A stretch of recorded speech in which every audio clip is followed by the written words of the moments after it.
Welcome, scientists! I'm Mr. O. And I'm Miss Gentile. And welcome back to our digital classroom. Today we are going to be talking about genetically modified organisms. Okay, and before we begin, make sure everyone checks out their Google Drive for their flip notes, their GMO flip note worksheet. It should appear as seen on the screen. Alright, so let's begin our PowerPoint.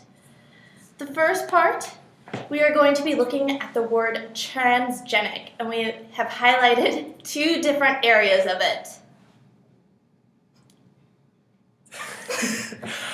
So, when you look at the word transgenic, are there any parts of the word that look familiar to you? Go to your Google Drive, go to the worksheet right now, and list any words that you can think of. Anything we've talked about in class, anything that you have seen online or anywhere else, any words that you associate with either trans or genic. And then once you have created that list, feel free to make a formal definition of how you would define transgenic. Then at the end of this PowerPoint, we will reference this word again. And today you're going to be exploring this word a little bit further through some online activities and a little bit of discussion here on the Flip video. Woo! We have some examples. We have here the glowfish putting out night lights. We have some very pretty fish here, and this is one example of a genetically modified organism, which is one of the key words for today. Put it on the word wall. You can buy these at your local pet store. Fun fact. Save yourself some. Oh, go back. Save yourself something on the electricity bill. These fish are actually a cross of some jellyfish that glow and the fish genes themselves. So the fish then glow. They're called glowfish. Ta-da! The pineberry, also known as the ghost-berry, which doesn't look very good.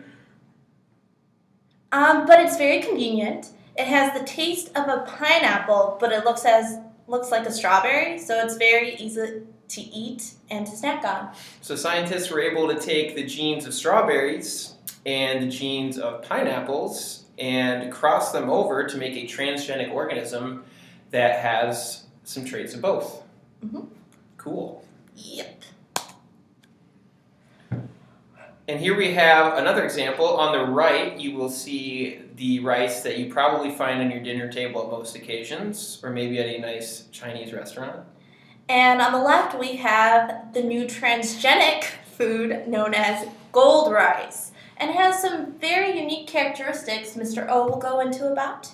So golden rice tastes like your regular rice, except it has a lot more vitamin A in it. And this is great because there's a lot of communities in the world that don't have enough income to purchase foods that have vitamin A.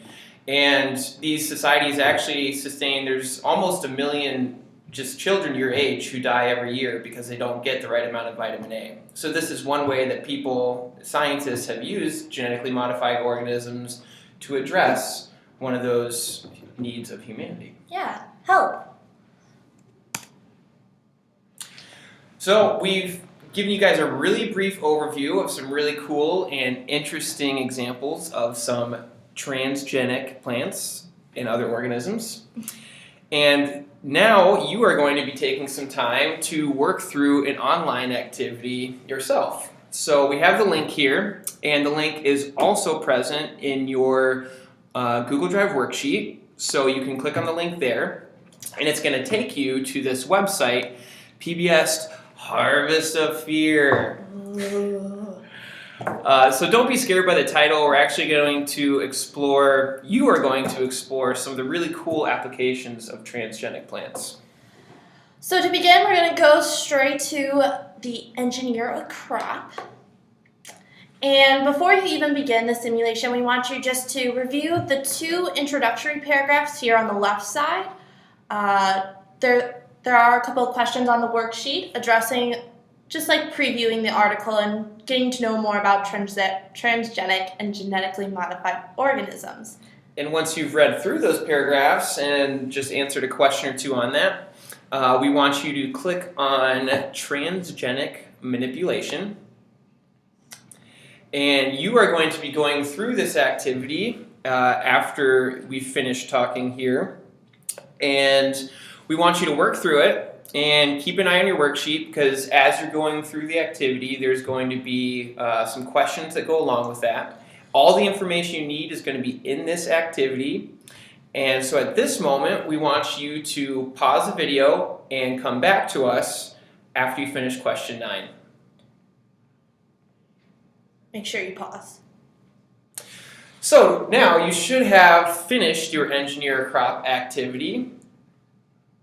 And we'll be looking at a new subtopic called... Hope you guys had a lot of fun. We'll be looking at a new subtopic called What's for Dinner, which is right underneath engineer crop. For me, it's meatloaf tonight. Really? We're doing Mexican tacos. I actually am doing meatloaf tonight, though. I thought it last night. We're doing tacos too. You think I'm lying? Okay. So anyway, guess what's coming to dinner? And basically, you're just going to click on Guess What's Coming to Dinner. And you're going to click on the different icons and just learn a little bit more about genetically modified. For example, talks about rice, which we also mentioned in the PowerPoint. And you're just going to go through your Google Doc and wrap up some of those final questions, just 1 or 2. Because I bet you didn't know that there's a lot of things on your table at home that may be genetically modified. So, when you're done with question 11, well, pause the video now, and when you're finished with question 11, get right back to us. All right, so you just explored some examples on the table at home or in the grocery store that may be genetically modified.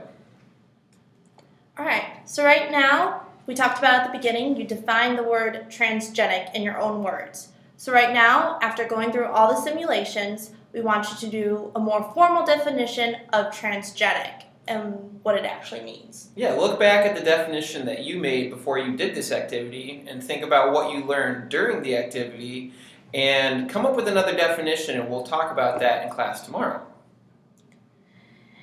And then this leads into tomorrow, we'll be looking more into GMOs, going into a little debate of the pros and cons. Not everyone likes GMOs. But some people really favor them. And we just want you to think about one thing as we go into tomorrow's class. If you haven't read The Hunger Games in a while, maybe you just want to look over it really briefly, because we're going to start with a discussion about how some of what we talked about today and what you did today actually applies to that book. So see you tomorrow. Scientists.